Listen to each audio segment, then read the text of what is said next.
original price. One day, in my Facebook meron akong na-meet. She's a very pretty girl na sa akin napalapit. Tinanong ko ang kanyang pangalan at ang kanyang edad. Sa lawak ng aking tanong ay napansin ko agad na di pa siya interesado tungkol sa relasyon. Baka mapagalitan siya, bawal kasi sa kanya yon. Sabi ko naman hindi, depende naman sa iyo kung ano ang nilalaman at kung ano ang gusto mo. Di naman kailangan pakinggan na sinasabi ng iba, basta't ang importante ay masaya tayong dalawa. Pinapangako sa iyo, handa ka na protektahan kapag ika'y napasa akin ay hindi kita sasaktan. Ibibigay ko ang lahat, maipadama ko lang. Handa akong magsakripisyo, mapasa akin ka lang. Kaya ako'y nagsusumiga para sa ating dalawa, at sana'y dumating yung araw na mapasakin ka.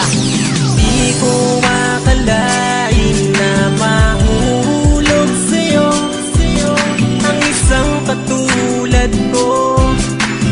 Ikaw ang aking mundo. Nais kong malaman kung ito ay totoo. Ang pag-ibig ko, lahat ay gagawin para sa'yo. Second verse na ito, ikikwento ko na kung ano ba talaga nangyari sa aming dalawa. Siya ay aking niligawan at ako'y sinagot.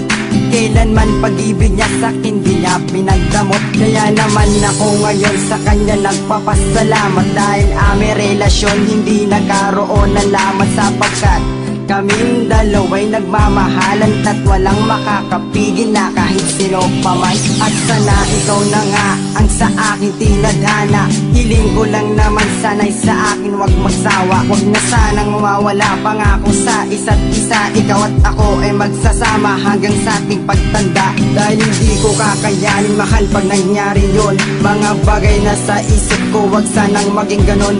At lagi mong tatandaan, ikaw lang ang mahal ko. Ang mabuti